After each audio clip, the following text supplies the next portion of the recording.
The 0-2 pitch, swing and a miss, struck him out. The Philadelphia Phillies are 2008 World Champions of Baseball. Good evening, everybody. Welcome back to what I think could be a very special edition of the Phixated podcast. I am your super hopeful host, Mike Azalina, and I am joined by an equally as hopeful Regz. Regz, I feel like there's going to be breaking news on this podcast tonight. Coming across the wire. I mean, we are in it right now, and I mean in it. We don't usually get right into talk, and we're going to bounce from this to something else, back to this again. But it sounds like Yamamoto is down to 4 teams. The 3 who we've heard about all the way through, right? Mm-hmm. The 2 New York teams and then the Dodgers, right? But as recent as like 10 minutes ago, John Heyman tweet names the Phillies as a dark horse in this conversation. Now, interestingly enough, I don't deem the Phillies as a dark horse in any conversation that involves money. Yeah. But in this situation specifically, yes, they are a dark horse because of what he's looking for in a team. And even in that, we're going to get to it in a little bit.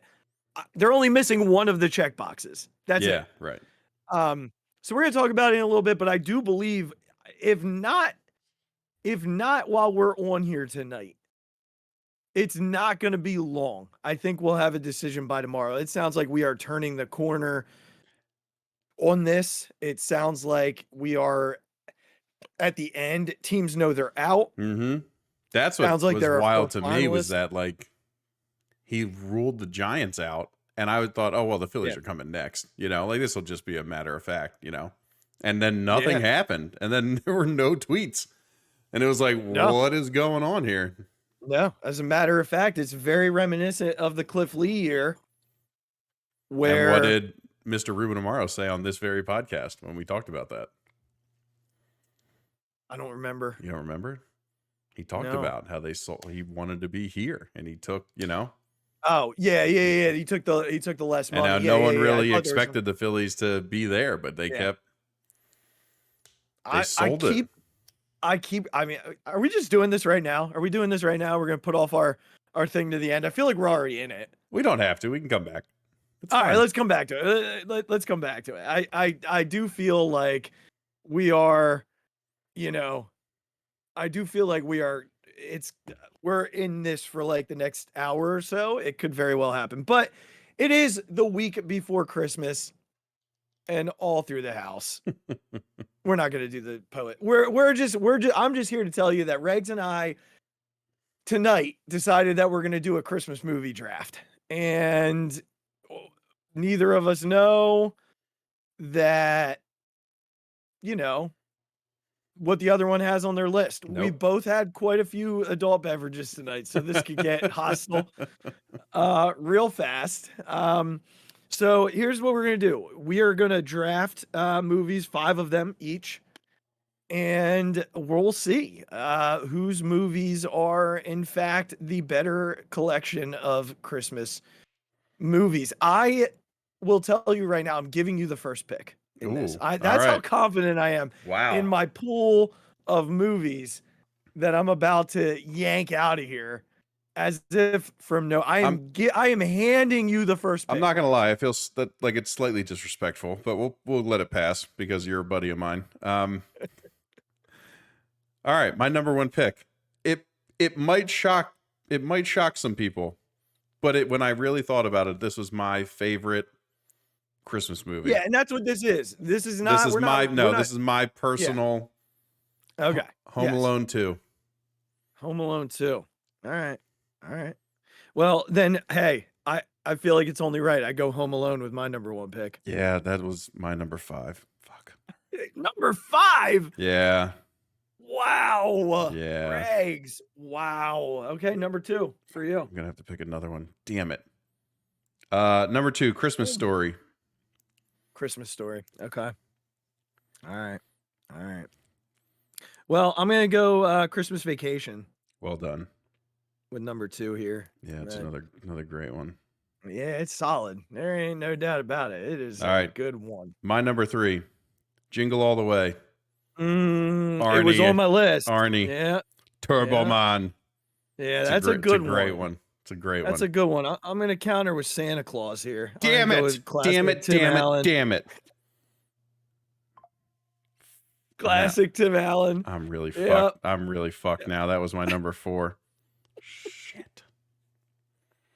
All right. Well, I'm gonna out of necessity, I have to go with Elf. Yeah, I see. Andrea loves. Again, Elf not in my top 5, but you took my bottom 2 picks, so I have to do something. Yeah, I'm getting to the auxiliary picks here. Andrea loves These Elf. Again, I'm not in my original top 5. This is purely. Oh no, listen, totally fine. I'm just telling you that my wife loves Elf. Listen, Me, on the other hand, not a huge Elf guy. I can appreciate it. So I've been. This one is one that I feel like doesn't get a whole lot of love, but it's one of my very favorites, and I feel like it deserves more love. Love Actually. Wow. Yeah, figured you'd have a rom-com in there somewhere. I mean, come on, that movie is fantastic. Yeah, that movie I watched it like once. Fantastic. I watched it yeah, once. well, that you should probably sit down and watch it again. I think you'd appreciate it much more. Yeah. All right, maybe. number 5. All right. Again, this is an honorable mention pick for me. Oh man, what do I want to go with here? You know what? I'm gonna go with the old school Rudolph movie with like I love that pick. With like the really old school. Mm-hmm. It's not claymation, but it's like yeah. It's not claymation, but it's like it's almost puppets. It's like marionettes. Like you can almost see the strings moving. Yeah. So Island I of Misfit Toys, all that good stuff. I am between 2 right now. They're both classics. I really hate my last 2 picks compared to what my original list was, but that's fine. I mean, I kind of got 3 in here. The draft is tough. This draft's it's tough. Like, do I? Yeah. I'm not gonna go with everybody's number 1. I feel like that's everybody's number 1. I'm going with the Charlie Brown Christmas. Good one. Yeah. I was between that and It's a Wonderful Life, but I feel like that's everybody's like. Yeah. So the Jim Carrey Grinch is a very Oh good my God, I'm an idiot. Yeah, I almost put it on mine too. I would replace Elf with that in a second. Jim Carrey's Grinch is really That's so much funny. better than Elf. It's really funny. It's so good. That's great. I'm so mad at myself for that. Regz went Home Alone 2, A Christmas Story, Jingle All the Way, Elf, and Rudolph. I want to replace Elf with the Grinch. Yeah, you can't do that. Especially because I said that's such a bad choice by me. And then I went Home Alone, Christmas Vacation, The Santa Claus, Love Actually, and Charlie Brown Christmas. Gotta let us know who had the better draft. I feel really good about my draft. I'm really happy about my top 3. I'm really mad about my last 2. I'm actually really good with my last 2. Love Actually is one of my favorite Christmas movies ever. I just knew you weren't. I mean, I feel like Elf is going to be a popular choice with most people. So I feel like if this is a popularity contest, I feel like I do pretty well. I'm mad at myself that I forgot. Well, you do have 2 movies that are played on freaking repeat. All throughout Christmas Day. I was not a Christmas Story person until I met my wife. And our tradition now is we turn it on at whenever it comes on TBS. It just Christmas plays all day. And the TV never goes off. Yeah. It never turns off. I get that. Oh, God, I'm so mad at the Grinch. I love that movie so much. I mean, listen. Damn it. Such a good one. All right, what was your... You said you didn't have an original list, though. I actually did put together an original list. I did not have an original list. All right, so if I was really ranking it, my original list was Home Alone 2, Christmas Story, Jingle All the Way, Santa Claus, Home Alone 1. 6 would have been the Grinch. Yeah, I think honestly, I don't know that I would have taken anything on your list. No, the first 3 movies that I got were the first 3 movies that I wanted. You took Home Alone 1, didn't you? Yeah. Yeah, that was on my list at number 5. Was it? Yeah. Not I my thought it was. drafted list. I just meant my Oh, original that's right. list. That's right. Santa Claus and Home Alone. Yeah. So your first 4, I probably. Yeah, or 3, I wouldn't have taken. But the ones that are on your draft list weren't probably they weren't on my radar. Yeah. I'm such a fan of Marv in the Home yeah. Alone movies, and I quote all the time for no reason. For no reason, I'll just be like, "Whoa, what a hole!" When he looks up at when he cracks his back and he's looking up at the hole that he falls down. Yeah, gets me every time. Every time. So one of our traditions, you talked about Christmas Story, and Andrea loves that movie also. It's on at her parents' house on Christmas Eve. We play it here when we go to bed, when we're opening gifts. It's back on there when we go over their house to open gifts with them. But one of our things is the first full week of December, that Friday, we order pizza and fries, of course. And we watch Home Alone 1. And we've been doing that for the greatest thing that's happened is that movie went on Disney Plus. Yeah, all the Home It's the only reason I keep Plus. It's Disney fantastic. Plus. I mean, we have it on DVR, but like I'm too lazy. Right. Or DVD. I'm too lazy to do that. Yeah, if I can just stream it, I'm gonna stream it. Absolutely. So yeah, I laughed through that whole movie. I might buy The Grinch tonight. It's good, man. I love Jim Carrey so much. It's usually on Freeform all the time during the holidays. But I watch for whatever reason the gifs of when he's looking at his schedule. Oh yeah, yeah. I cannot cancel that again. Dinner with me. I can't cancel that again. It's perfectly done. That was good. Yeah, it's so good. Very well toned by you. Peace. Tell no one. We went to see a play last night. You were texting me. That's right. And I was like, we went to see a show because I'd been sick, and poor Andrea wanted to do all these things with the holidays, and I couldn't do any of them. So we went to see a show last night. I don't remember what it was called. Who's Christmas Anyway? I think it was. But it was about it's literally contemporary theater. It's a newer show. All right. But it's Lindsay. Oh my gosh. I thought you were gonna say Lohan. I was like, wow, that's amazing. No. What's her name? Lou Who? Cindy Lou Who. Thank you. Lindsay Lou Who. Cindy Lou Who, all grown up, and she's a drunk. Oh. And does drugs, and she it is freaking hilarious. I laughed so hard. It's like a one-woman show. Oh. And she basically retells the story of how she became she lives in this trailer and she went to prison because she married the Grinch but actually killed him by accident and no one believed her. Well, dude, there you go. Well, now we know how the rest of Cindy Lou's story went. Apparently. So funny. I laughed nonstop. So many great references from the original Grinch and then the Jim Carrey Grinch and other Dr. Seuss stuff. Oh my gosh. My stomach hurt. I was laughing so hard by the end. I'm replaying Grinch scenes in my head and I'm giggling to myself. It's so funny, man. It's when such a they good stuff movie. all the fudge in his mouth and his facial expressions. Oh my God. Yeah. I'm definitely buying that tonight. I might watch that as I go to bed. Rough one for us to leave off. That was a tough one. Gosh, that might. Now that I keep thinking about it, there's a potential that replaces Jingle All the Way on my list. Yeah, I if I were doing it over, I would. It's probably, way up there. Yeah, I'd put it back up there. I'm such a Jim Carrey fan, though. Yeah. It's ridiculous. Well, I mean, we love Dumb and Dumber, Liar Liar. The pen is blue. Oh, Ace Ventura's everything. Yeah. My kids watch Horton Hears a Who now in the car. Oh my gosh, which is him again, and I'm like, gosh, this is great. It's so good. I mean, we could do a whole show. One of my on greatest Jim Carrey. accomplishments, I'll say, is that my wife, who hates that kind of humor, like the Will Ferrell, just over the top ridiculousness, hates it. Yeah. One of my greatest achievements in life is that now, when certain things happen, she says, like a glove.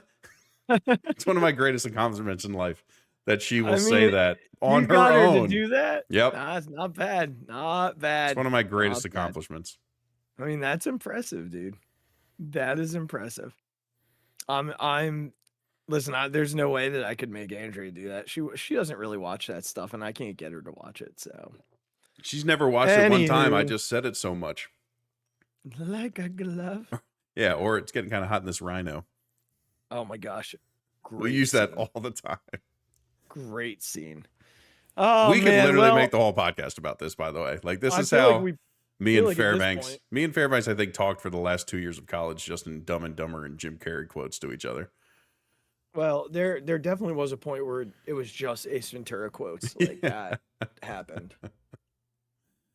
Mm-hmm. This is one of our more fantastic opening 16 minutes, buddy. I gotta say. I mean, look, I gotta tell you, I feel really confident in this draft. Like, if you made me sit down and watch these 5 movies consecutively, I'd be totally fine. I'm still fine with it. It's just I'm very mad at myself for forgetting the Grinch. Very mad. And then I would just use the Grinch as a bonus at the end. I love that you threw in the Santa Claus. Tim Allen, just a classic. So good. Yeah, but I can't get into the sequels. No, they're terrible. But the first one's fantastic. Yeah, I could absolutely, and I would watch them in that order too. I would probably, I'd stick Charlie Brown in the middle, maybe take a quick snoozer. Yeah. Just to, I get that. And when then you went and saw a play about Cindy Lou Who doing drugs, I went and saw Charlie Brown.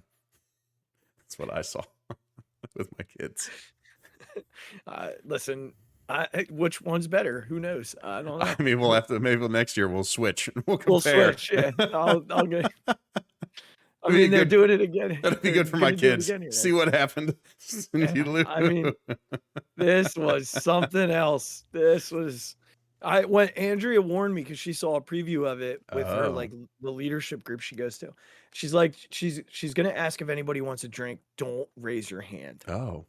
And I was like, I won't, but I want to. Yeah. And she does. She's like, who wants a drink? And no one raised their hand. So she had to, like, bully this one dude into it. And he, like, went up on the stage. Oh. And I was like, Andrea, you ruined my moment. Yeah, right. Because it was all improv and I had an answer for everything she said. And, like, oh my gosh, it would have been so good. I would have played. Like, the dude tried to climb up on the stage and she's like, don't you dare break the fourth wall. I've spent a long time building this. I lost my mind. I was like, that's so good. That's so good. Who is this woman that does this?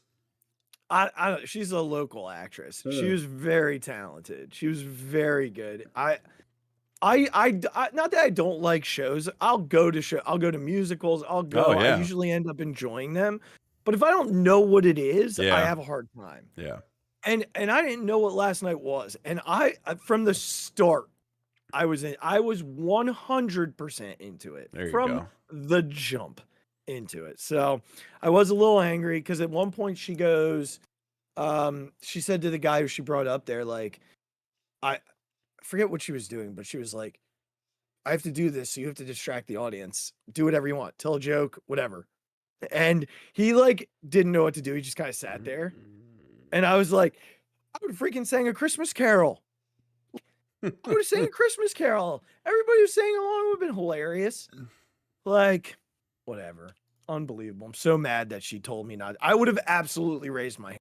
Yeah, that would have been good. So it would have been. All right. Well, hey, thanks for engaging with that, friends. We appreciate you listening to that journey. What a good time that was. It's fantastic.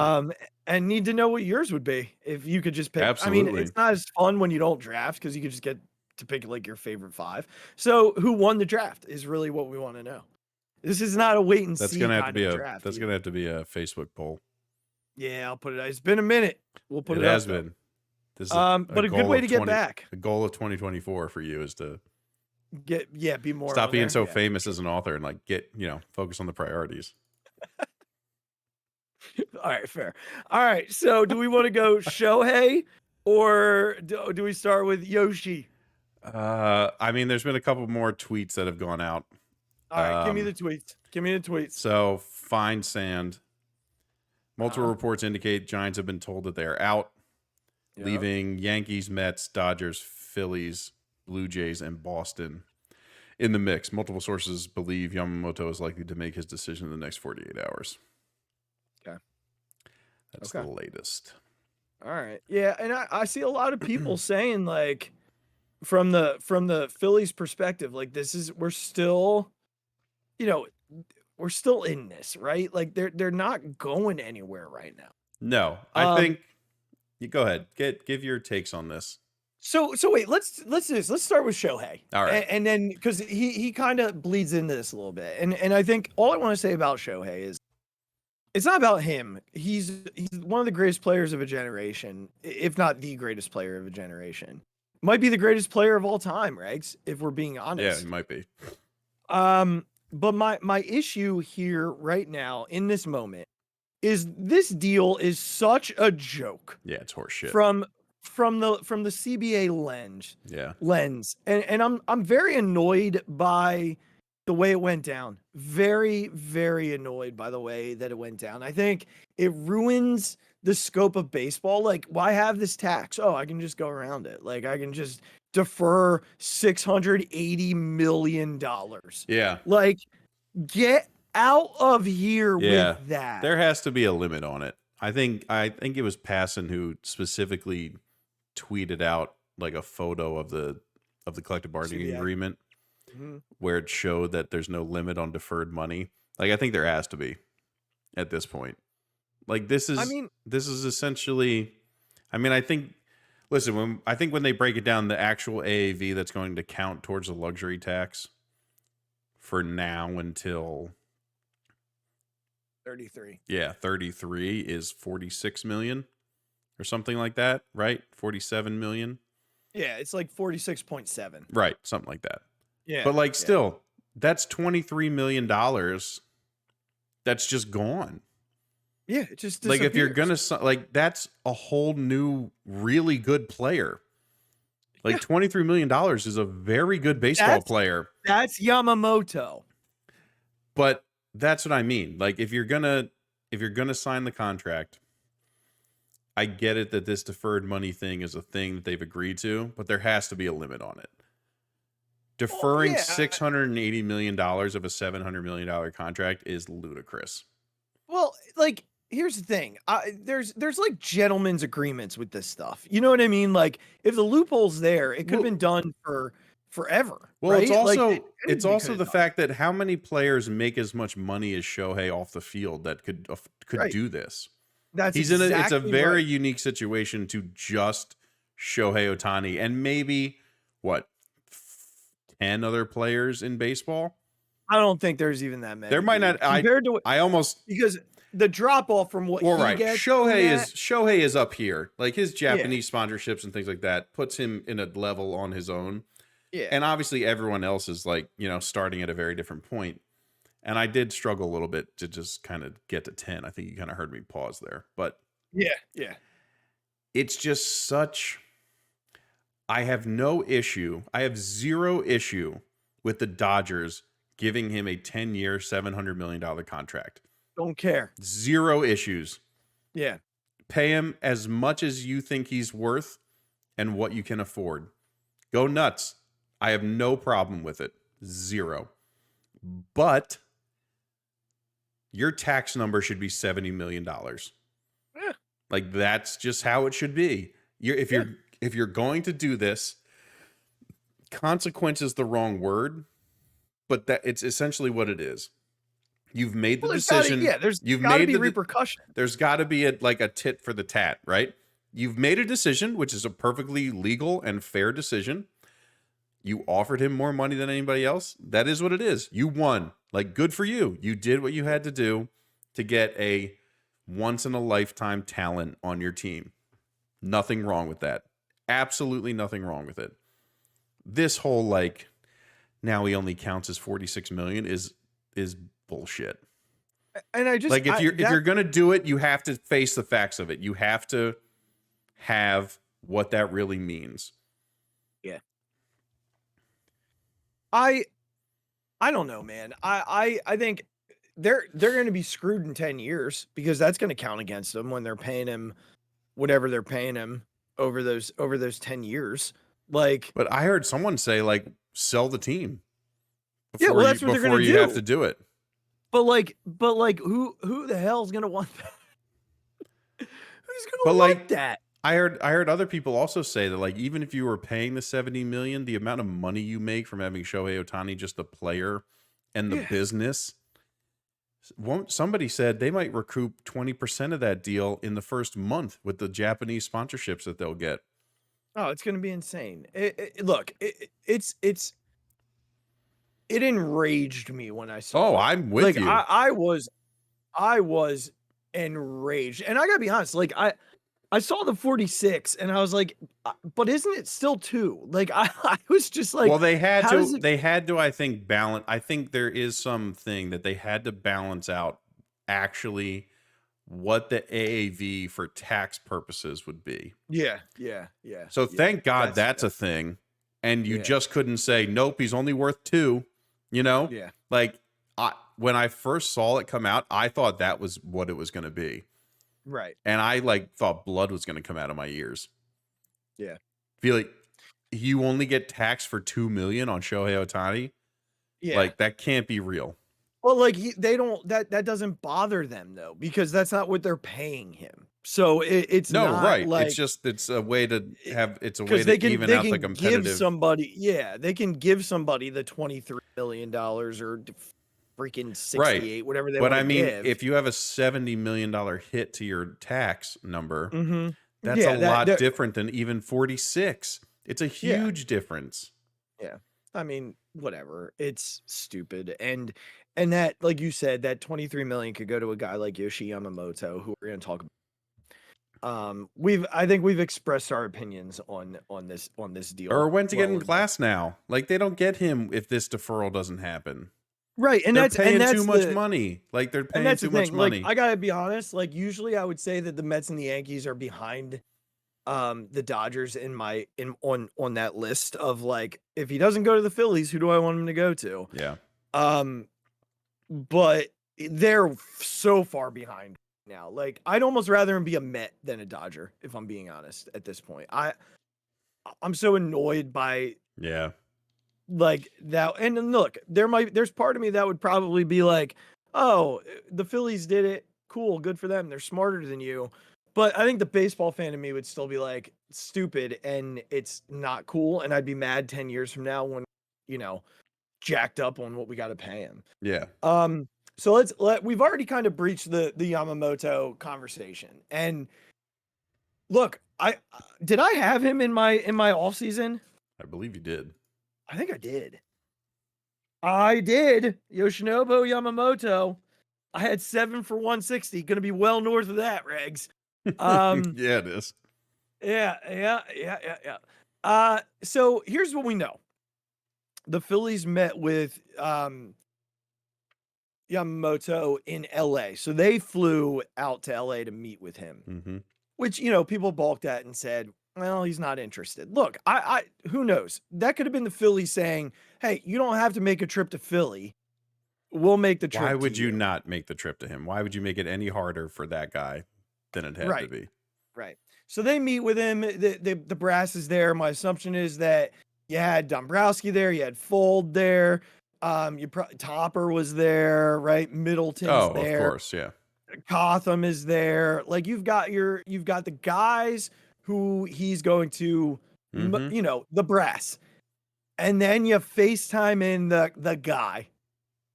I gotta tell you right now, Regz, there's not an athlete. I don't care. Shohei Ohtani, Mookie Betts, Freddie Freeman. Freddie Freeman doesn't even want to be in LA. The guy cried when he went back to Atlanta. He wanted to be in Atlanta all along. There's not a dude in Major League Baseball who can sell his city with maximum consideration more than Bryce Harper can. Look, man, like what was on Yamamoto's checklist? He wants to be on the biggest stage. Check. All you got to do is send him Bryson Stott's grand slam or Bryce's home run against the Braves this year or his home run against the Padres last year or any opening to any playoff game in the last 2 years. Yeah. Check. Right? Second thing on his checklist is to have Japanese born players on the team. The Phillies don't have that. It's unfortunate. But their whole thing to that is what you and I have talked about, I think, on this show, which their attack was, we want that. We've only had 2 in our history. Tadahito Iguchi, So Taguchi, back-to-back years. In order for us to do that, we need somebody to be the face of it. Yeah. Come be the face of it. Right. It's a great, it's right. a fantastic like you approach. can be the lead of that entire shift of culture. It's an incredibly well thought out approach, right? And he, money doesn't seem to be a thing. He wants to win. And the Phillies have done that. Yeah. And again, when you think about names in the room, if he's a baseball savant, like a guy who follows baseball outside of Japan and follows it here in America, when you look around at what's there, right? When you look around at name power, we don't even pull the Mets into it. Like, they got 2 guys. Well, even keep going. I was just going to say 2 guys with true name power. The Dodgers have a plethora. They got Betts, they got Freeman, they got Ohtani, like 100% with you on it, feel you. When you look at the Yankees, they've got Aaron Judge. Now they've got Juan Soto. They've got Garrett Cole. So that's also there, right? But the Phillies have Bryce Harper. They have Kyle Schwarber. They have Trey Turner, JT Realmuto, Zach Wheeler, Aaron Nola, and they've been further into the playoffs than all 3 of these teams. Thank you. In the last, the Yankees got to the ALCS in 22. Aside from that, and they missed entirely this year. The Mets missed entirely this year. The Dodgers might as well just never go. But that's what I mean. When you're truly looking at, let's just say, over the past 3 years, like the Phillies have made it farther than those other teams. Yeah. Like the Mets have choked. Yeah. The Dodgers have choked. Like the Phillies, we know they've choked, but at least they made it to the NLCS. We know how we feel about what happened there. But I still have nightmares about game 6 and 7. I know. So do I. Working at home. But you look at those 3 teams and you're like, if you truly want to win, which team has won more recently? I get it that when you look at the history of these franchises, like the Yankees and Dodgers obviously are far and away. But like if you just want to look at now, none of those other teams have been to back-to-back championship series. Right. None of them. And here's what else we know about what's happened this week. This weekend, he asked for another meeting with the Yankees after having dinner at the Mets. Steve Cohen, the owner of the Mets, his house. Right? Mm-hmm. So I got to think, Regz, that whatever the Phillies said in that meeting, whatever they said in that meeting struck him. Because why do you ask for a second meeting? Yeah, I don't know.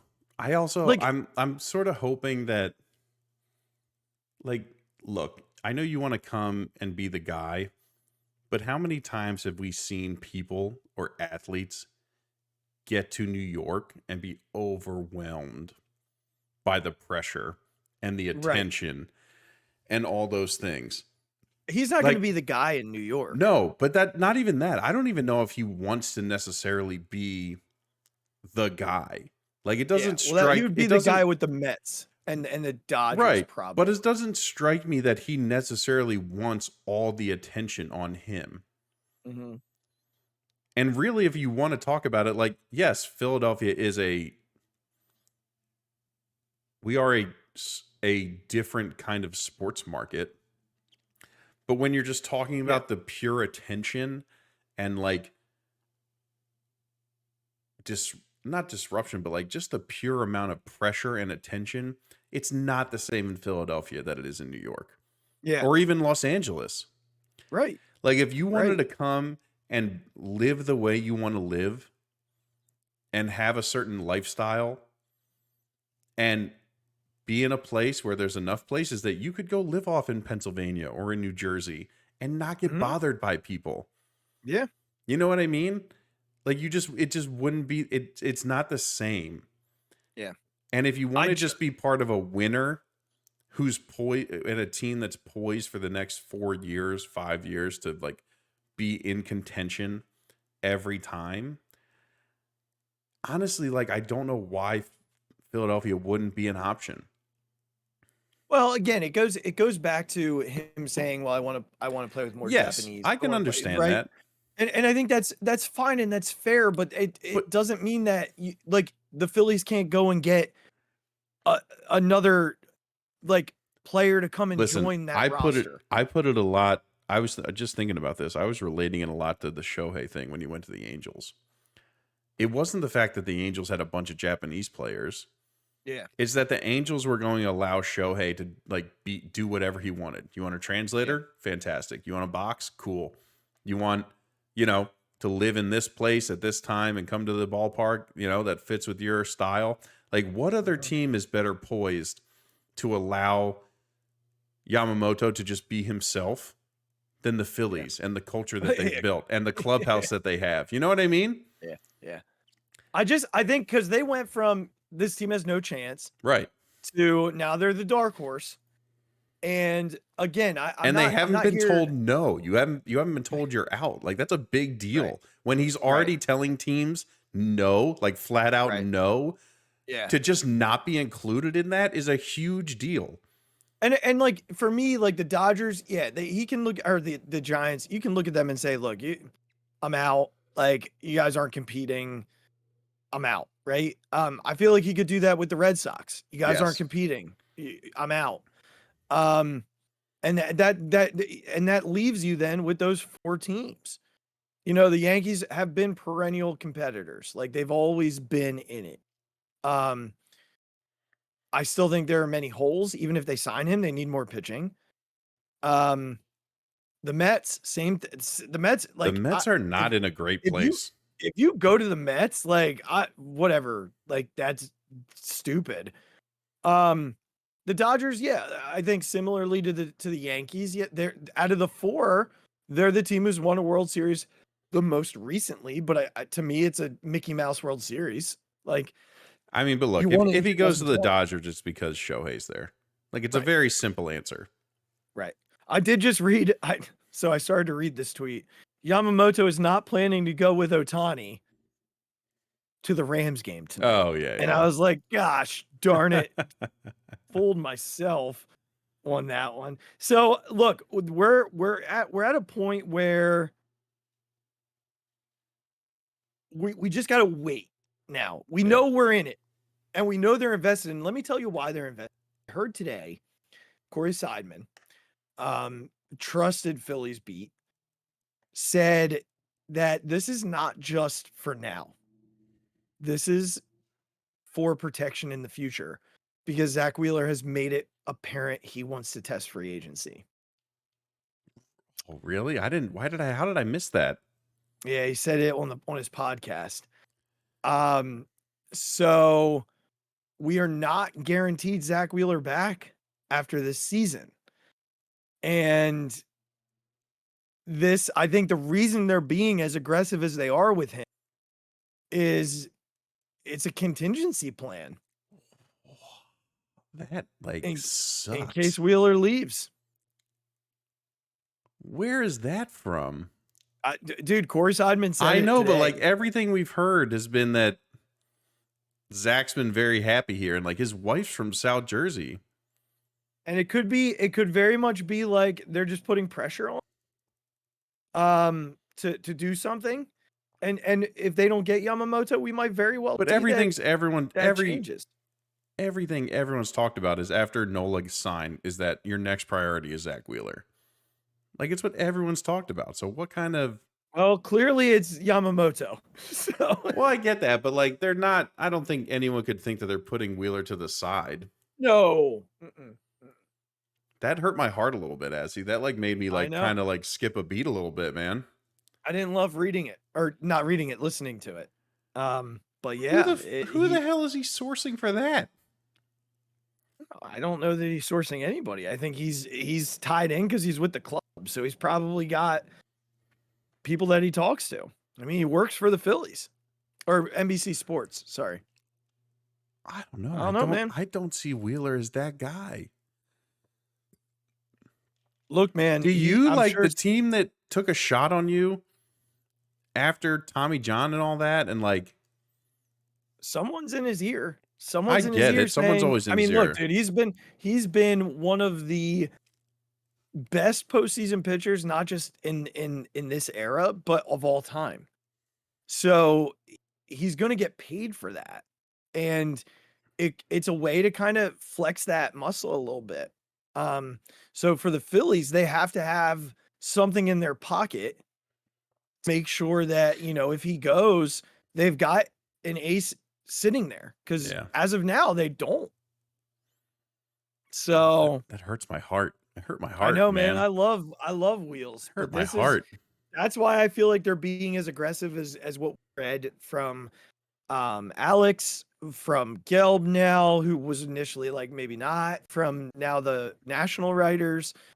Gelb was very off of it. Like if you listen to his podcast, like he was very much like, they're trying, but like they're not. This is not a thing. Well, remember Salisbury at the very beginning of all this was like, do not count them out. That's right. On Yamamoto. Jim Salisbury. Jim dropped in. Yep. Just parachuted in. Just like, haven't heard from him in a year and a half. Yeah. But here he comes. Here he comes. And he nailed it. He nailed it. So, Zachary, see, man, we know you listen. Don't do this to us. We do love you, Zach. Your wife loves it here. Your family loves it here. Don't do this. Don't let your agents poison you. Like this dumbass Scott Boras giving up this Bryce Harper bullshit. All I can think in my baseball obsessed brain is what it would look like to have Zach Wheeler and Yoshi Yamamoto in games 1 and 2 of an NLCS and World Series. Just think, in 2 years, you could go Wheeler, Yamamoto, Nola, Painter, Suarez, Sanchez. Who the hell cares? Who cares? Yeah, at that point, he's your long man. Me, right? You, it could be my 9-year-old at that point. That's the 5th guy. It's did you just hear the 4 people I just named? I know. I mean, they're all righties, unfortunately, but that's why you probably keep Ranger. Oh yeah, absolutely. There, and you might even be able to go 6-man rotation with that situation. But yes, wow, whew, baby, that's absurd. Yeah. And then I had to watch a video today, and I got reminded. I was like, oh shit, we have Trey Turner on our team still. Yeah. Like it took me a second, and like he's coming for like with a vengeance. Yeah, I this offense this year is probably they're gonna, and look, they're still gonna get a left fielder. That's still happening. Yeah. Buckle in. The next 24 to 48, dude. If they get Yoshi, Christmas. We're emergency potting. I don't care what day it is. I don't care if it's on Christmas morning. No, yeah. Well, I might have to hold off on Christmas morning. You're right. That's fair. I'm sorry. I would love to talk to you about it, but totally fair. I'll do it on the way to Easton. We'll do it. Totally fair. All right. Hey, we should probably move on to the next thing. Yeah, we're at 45 minutes. That was a good 35 there minute are talk other, we had about there that. are other sports. I mean, we probably have like 10 minutes here. Yeah. And then, we jump to the birds who, good God. Dude, Joel Embiid is the best basketball player I've ever watched in my life. I kid halfway. Yeah, it's still Michael Jordan, but I get what you're saying. Yeah, but I mean, come on, man. Like, this is insane what he's doing right now. I saw a tweet today. I don't know if I saved it. I'm looking to see if I did. I did not save it, unfortunately. Give me the gist of it. I'll find it. It was basically saying that he is having the most efficient year in NBA history. And I feel like it wasn't Bodner. I can't remember who it was. But they tweeted like the efficiency rankings, and he actually is like, and it's by a margin, Regs. Like it's it's not close what he's doing. Anthony Edwards after the game last night said, I don't know how they ever lose a game. He's impossible. He's unstoppable. Like, and with the way that Tyrese is playing on top of it. I think that's what I'm more excited about. Look, I know Joe has had his struggles in the postseason, but I also know he's not had a coach like Nick Nurse. You can see the difference that Nick Nurse has made in this organization. It's apparent night in and night out, the difference in this team. He hasn't had a culture like this. I think Ben Simmons was bad for the culture, and clearly James Harden was bad for the culture. And I own that. We've talked about that extensively. Yeah, but the point being, things are different now, and I keep seeing like, look, they're gonna grab somebody, they're gonna bring somebody in, they're not gonna sit on this. But I'm so worried. Like, I'm so worried that it's gonna mess with what they have. I saw Windhorse today said just wait till they get more shooters because that's what they're gonna do. And I'm good with that. You want to bring in more shooters and stretch Joel out even more? Love it.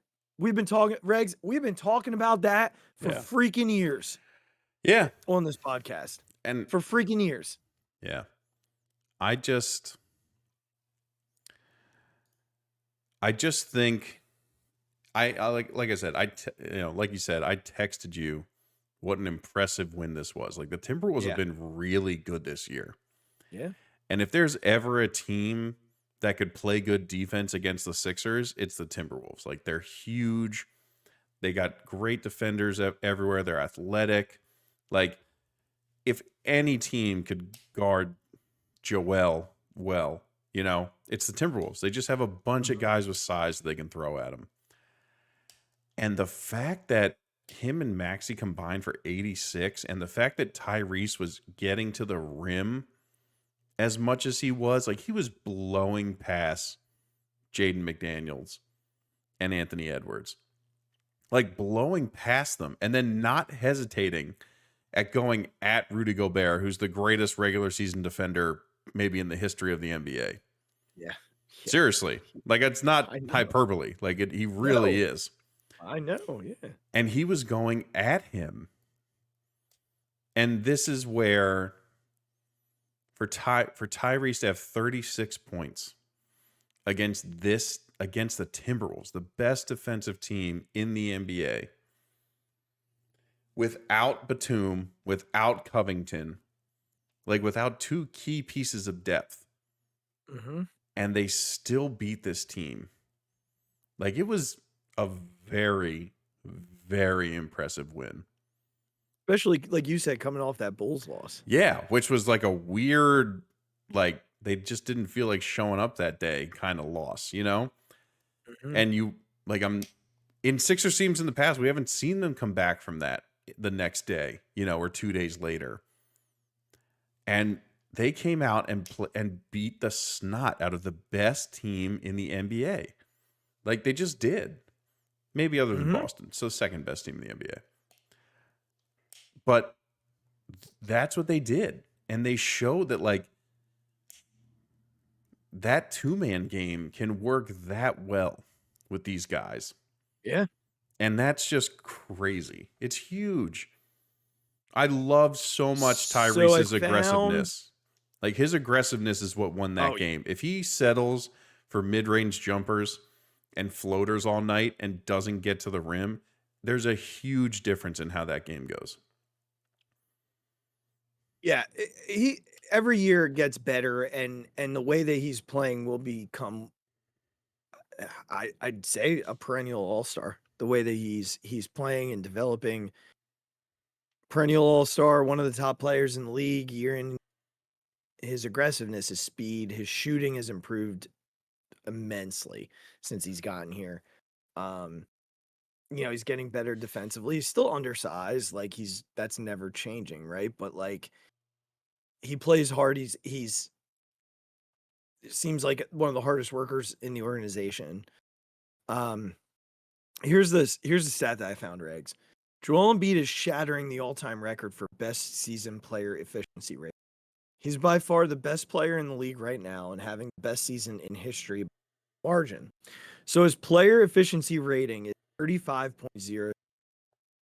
The next closest is Nikola Jokic, 21, the years 21 to 22, 32.85. That's a full 3 points better, right? Other players on this list, Wilt Chamberlain is number 3 and number 6, 32.08 and 31.82.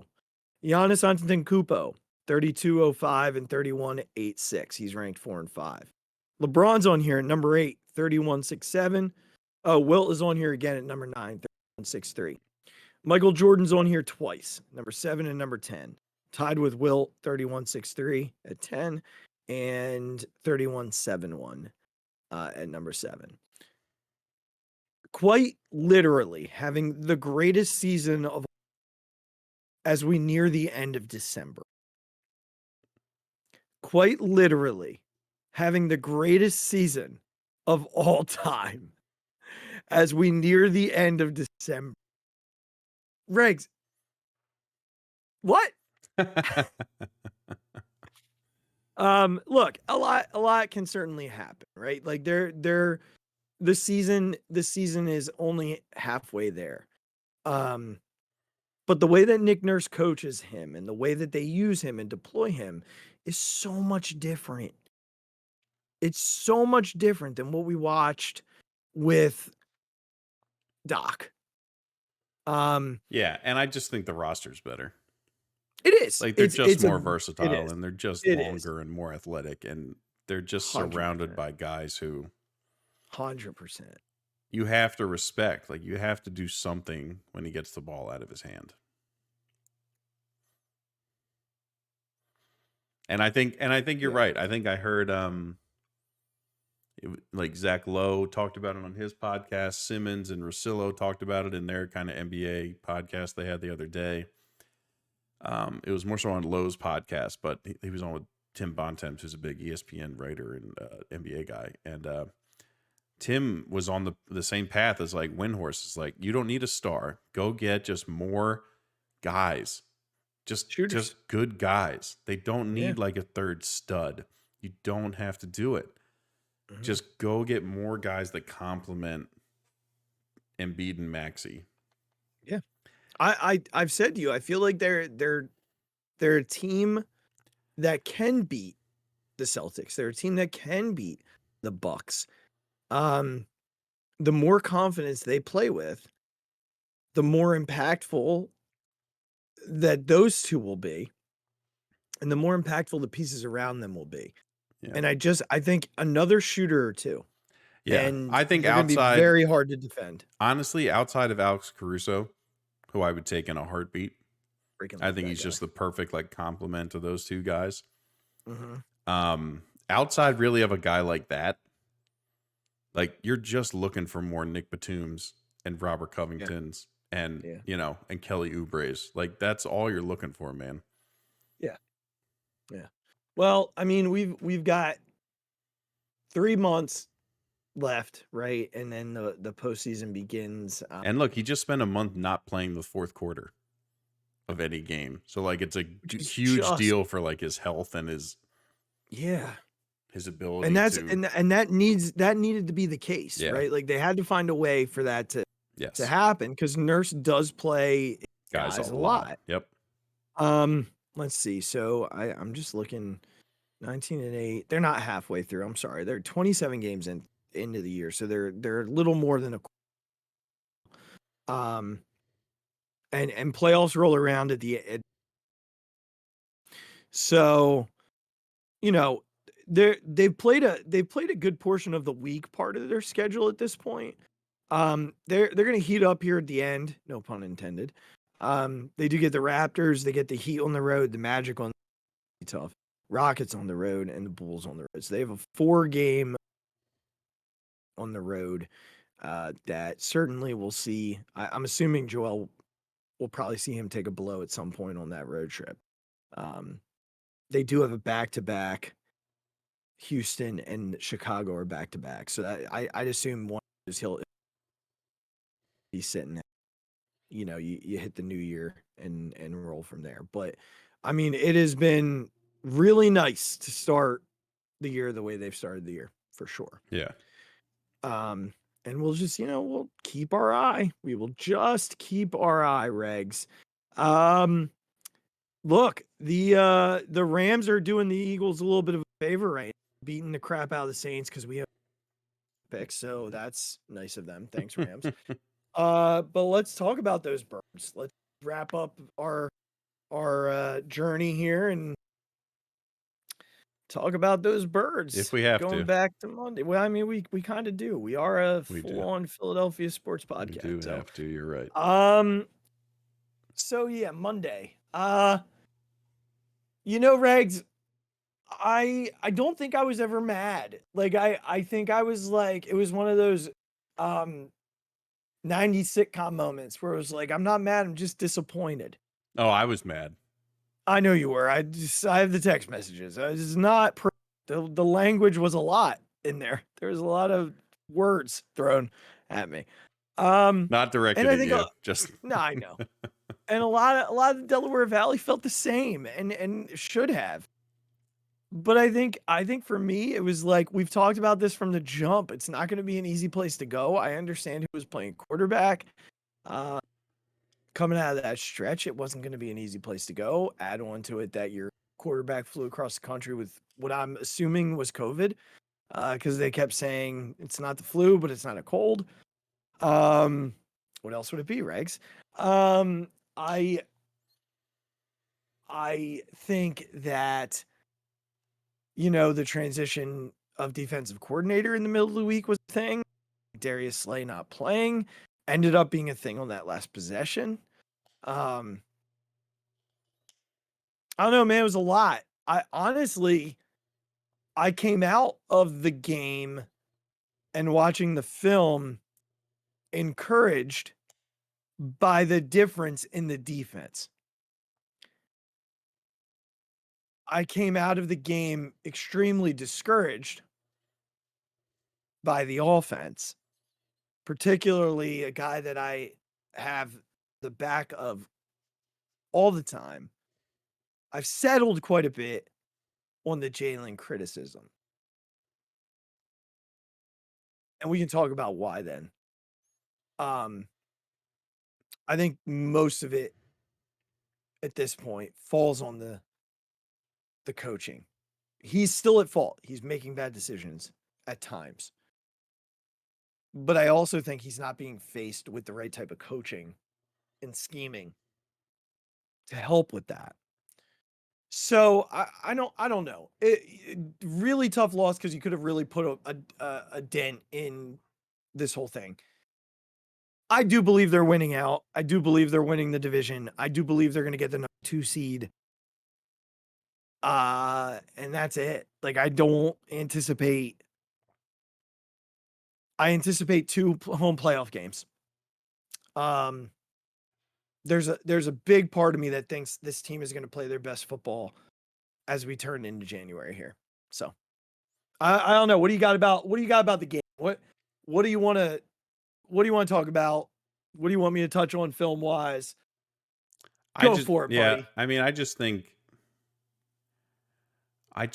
the inability to be able to call plays that make something look easy on offense is a huge deal.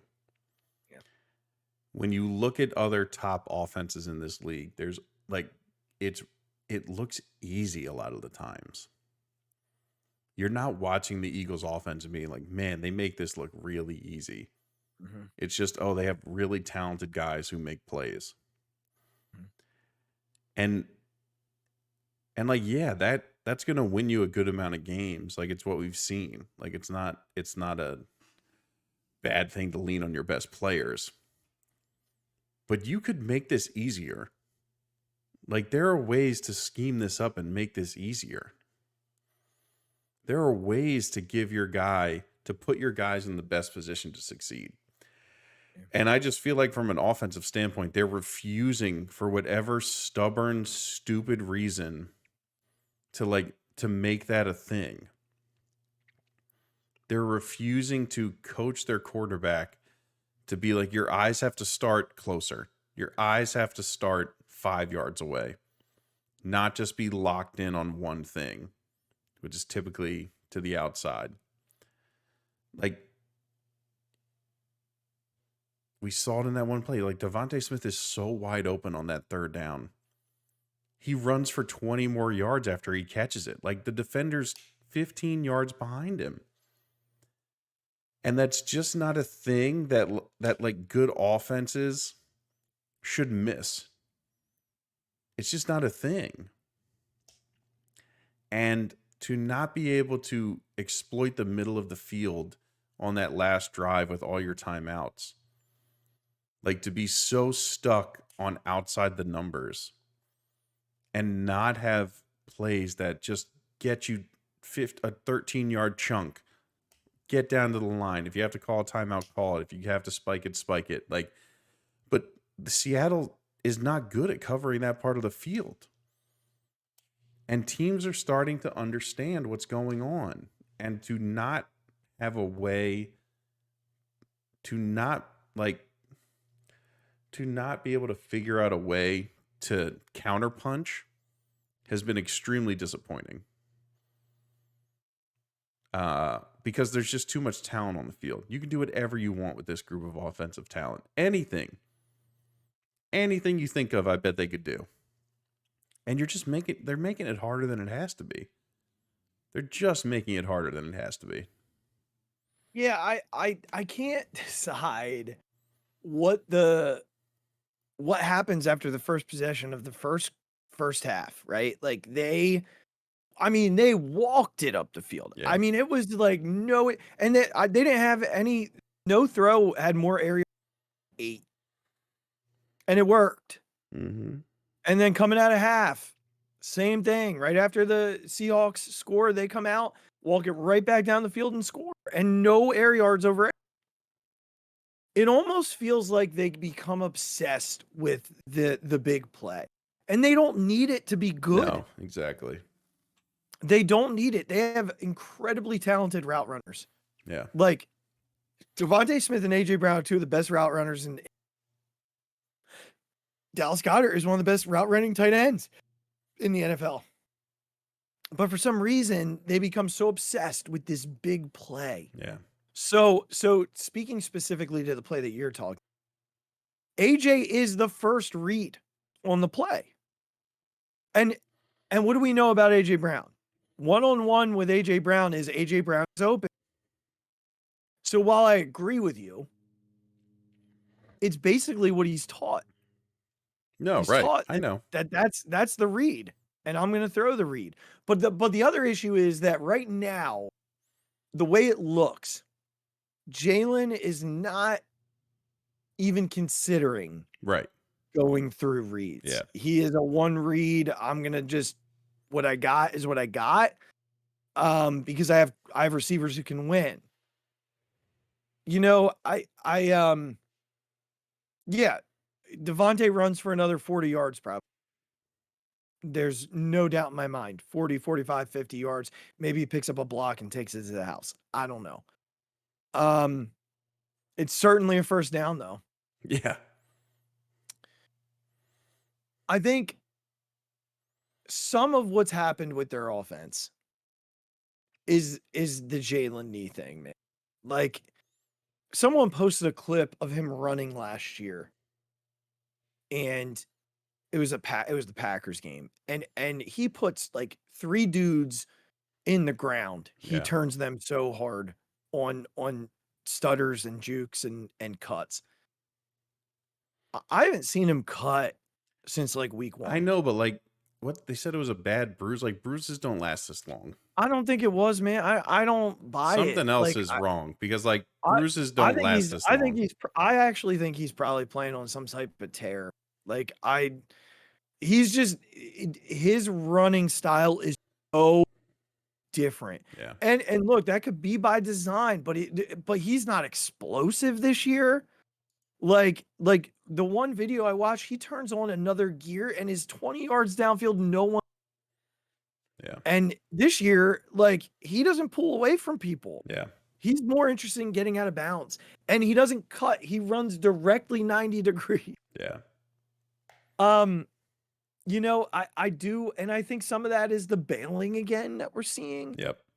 You know, that there was a third down late in the game where he had Devontae on it. It was actually the final drive before they punted. And he could have put the game on ice right there. He drops back. Devontae he's got 2 steps on a slant. He puts that ball on Devontae and the game is over. Yeah. But what did he do? He rolled right. He rolled left. He threw off his left leg across his body. It's just something's not right. And it doesn't mean that he's not good. Like this whole narrative that like Jalen sucks now is stupid. Stop. Like, stop. Like 3 weeks ago, we were all screaming for his MVP candidate. And now 70% of the fan base is out here saying that he sucks. Stop. He doesn't suck. He's going through it right now. And honestly, I think he's hurt. But he doesn't suck. Like, let's not do that. Stop doing that. Stop being that person. Jalen doesn't suck. You don't. And the comparisons to Carson Wentz, what are we doing? Like, what is this? What is this comparison to Carson Wentz that's out there? That he's basically just Carson Wentz 2.0, and we're gonna be doing this all over again in a year. Yeah. That what in what world are he and Carson Wentz? In what world? I'm not sure. They're nowhere near the same. The adversity that Carson Wentz faced at North Dakota State versus the adversity that this guy faced between Alabama and Oklahoma. Shut up. Stop. We're not having this conversation. So yeah, man, there's some serious overhaul that needs to be done with the offense. They need to scheme some stuff open. Like, stop depending on one-on-one talent to win every time. Yeah. And scheme some stuff up here. But I mean, yeah, that's what I mean. You can do things to make this easier. Yeah. Like it doesn't have the degree of difficulty doesn't have to be this high with the level of talent you have on offense.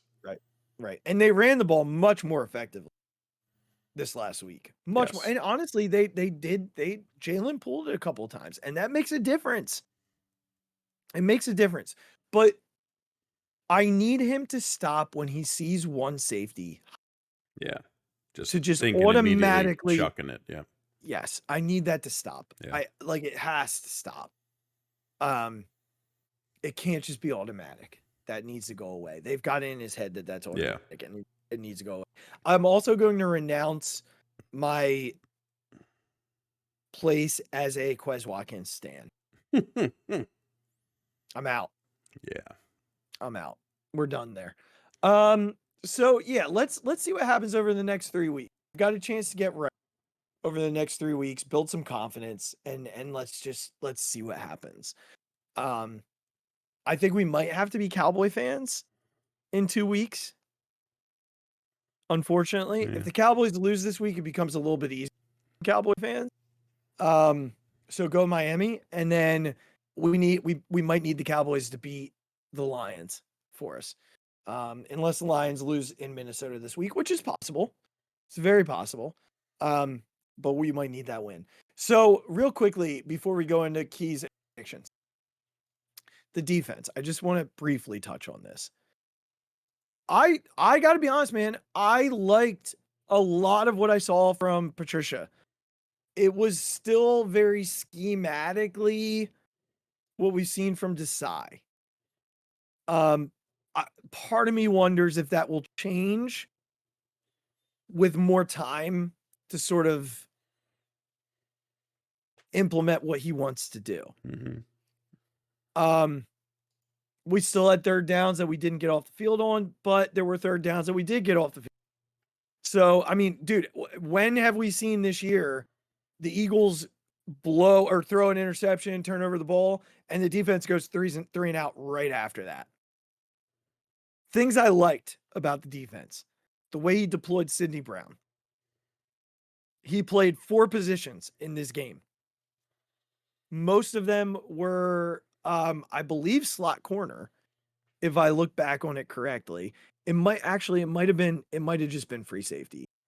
I'm pretty sure it was free safety now that I think back on it. That would make sense, Rex. That would make sense. Let's see here. Slot corner. No, I was right. 19 snaps at slot corner. 17 is a free safety. Here's what I loved. 11 in the box. Well, he played him as need like him to Malcolm tackle a little Jenkins. bit better. We'll talk about that. And then he played D-line on 1 snap.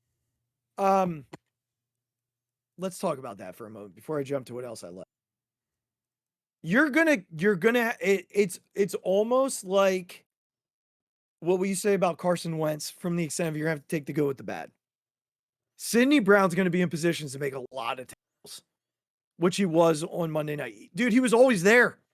Yeah. Like it felt like every snap the guy was there. Yeah.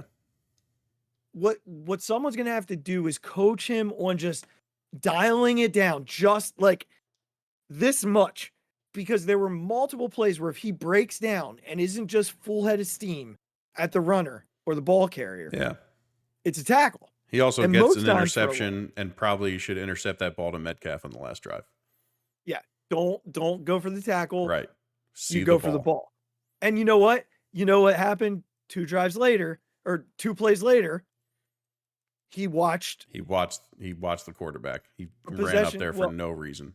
No, sorry. I apologize. Let me rephrase. What happened on the next possession is what he should have done. What Julian Love did on the ball that ended the game. Should have been what that play on Metcalf, yes. So you can show him that tape and say, this is what you need to do there. But in terms of the tackling, with a rookie, I'm just damn pleased that he's around the ball this much. His athleticism, his instincts, it's all there. So someone just needs to get in his ear and say, hey, remember what they taught you in Pop Warner? To break down and then tackle? Break down and then tackle. Yeah. So I do think he'll get there. And I was very encouraged by the way he was deployed, because it felt like he was in position all the time. And I felt like with Desai, he was not matched up well, ever. So this was a positive. Second positive, Keely Ringo. This kid's a dog. He's an absolute dog, Regs. Yeah. And what I mean by that is he didn't play a ton of snaps, and 52%, if I remember correctly. But never saw him out of position. There was a play where I watched it on film like 4 times because I was so happy to finally see this. He was pressing, and he actually got his hands on the receiver. Yeah. And slowed him. And look, going against Lockett, going against DK Metcalf in your first start, I don't care who's playing quarterback. We saw what happened with a corner who can't run with those guys. Yeah. Like, he looked really, I mean, there was a play in the second half where Locke overthrew Lockett by like a yard or 2. And you would have thought that he had 8 yards of separation. I texted you this. Yeah. You would have thought by the way Aikman and Buck were reacting that he had like 8 yards of separation on Ringo. No, boys, he didn't have that much separation. He had like 1.5 yards, and not even that. He got beat off the line and recovered really well. So he was really encouraging. Here's the other thing that was encouraging.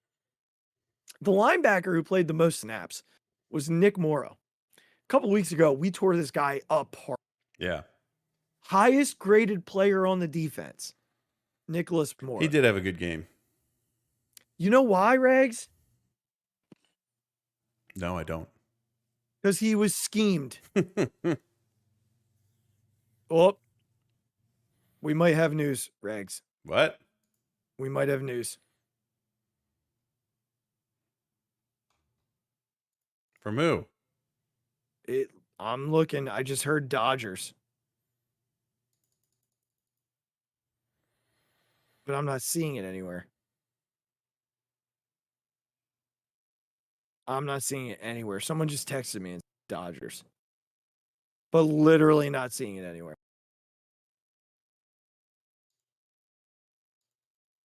Yeah, I don't see it.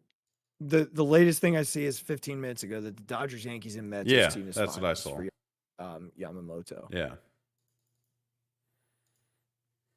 Oh, So Jack Curry, YES. Hearing Yamamoto will sign with the Dodgers for more than $300 million.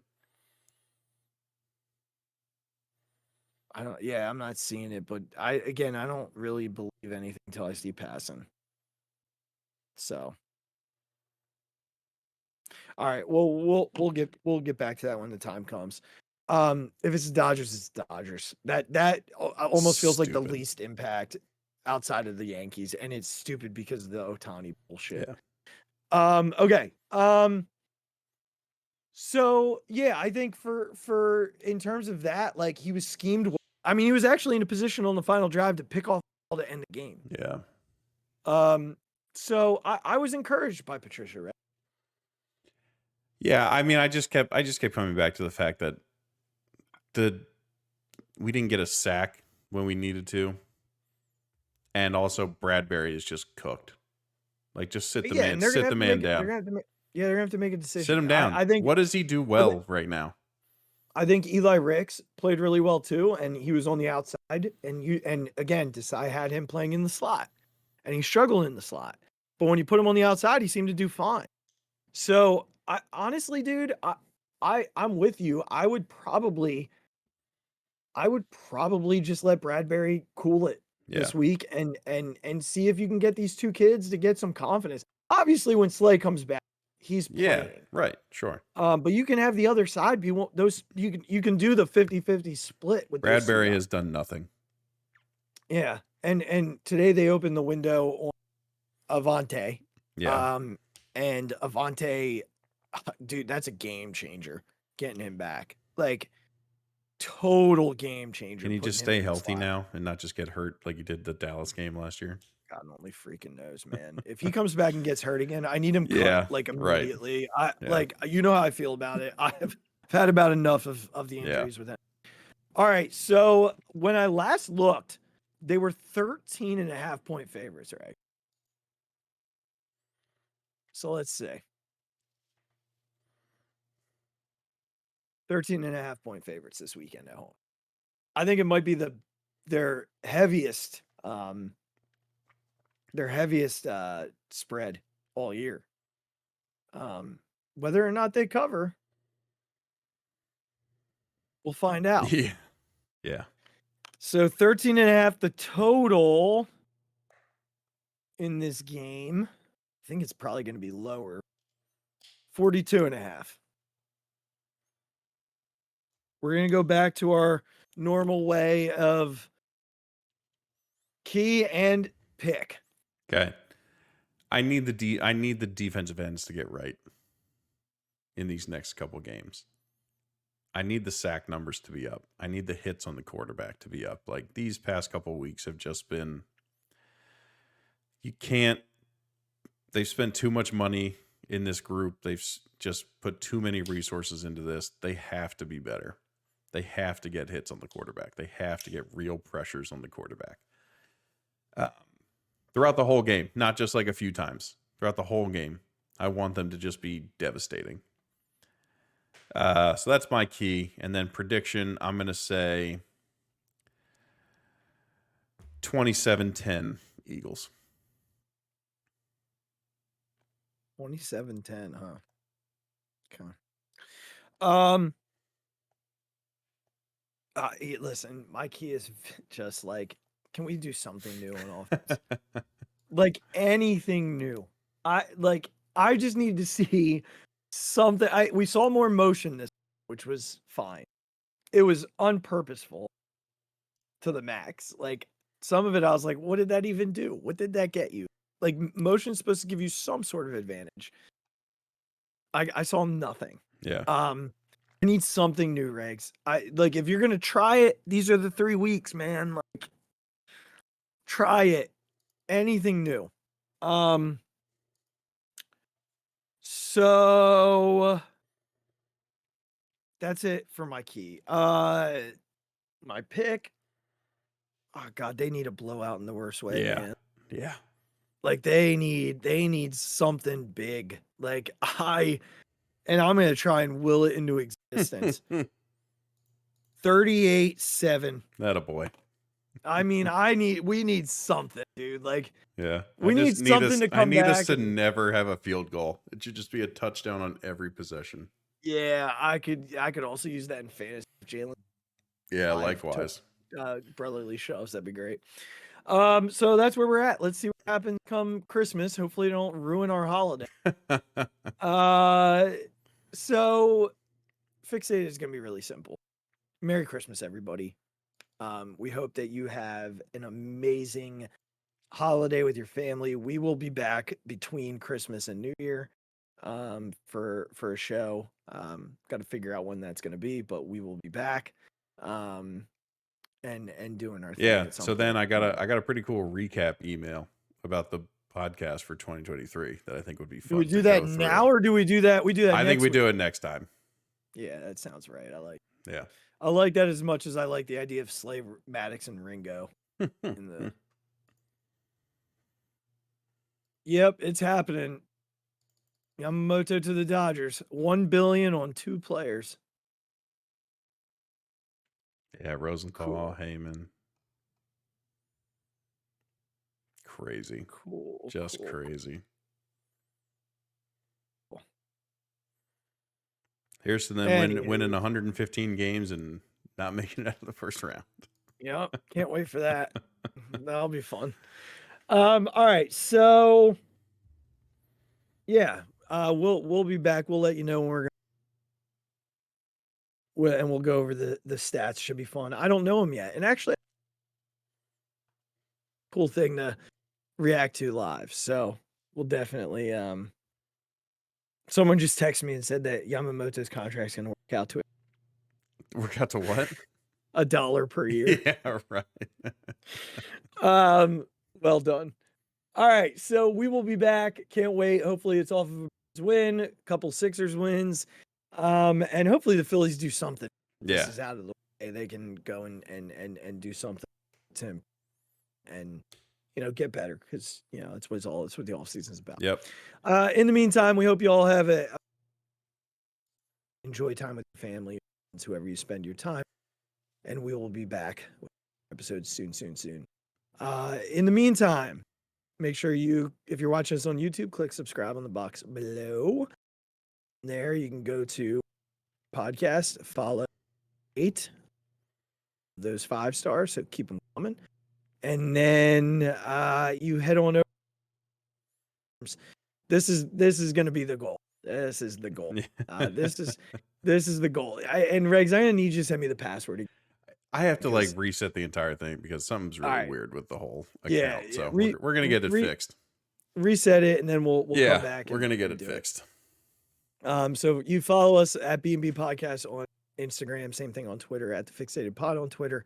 Follow me at the Mike 5. Regz at Big Regz with a Z, and then the Phixated fan page, which I'm going to get back. It's starting tomorrow. I'm going to post the video. There you go. Of this conversation about the draft, our Christmas movie draft. And then we'll see who wins that conversation. And go ahead over to our store. We're trying to add another version of our pullover, a different color. I do have it in, so that will occur. But you can get that link in the show description below. Can't wait to talk to you guys right before the new year. Very exciting stuff to come, and certainly pumped for 2024. It'll be our third full year doing this. That's right. Wild. All right, y'all. We will talk to you later this week. Christmas and go Birds. Merry Christmas, everybody. Oh my God! Deep to right field, way up there and way out of here. The Philadelphia Eagles are Super Bowl champions. Eagles fans everywhere, this is for you. The 0-2 pitch, swing and a miss, struck him out. The Philadelphia Phillies are 2008 World Champions of Baseball.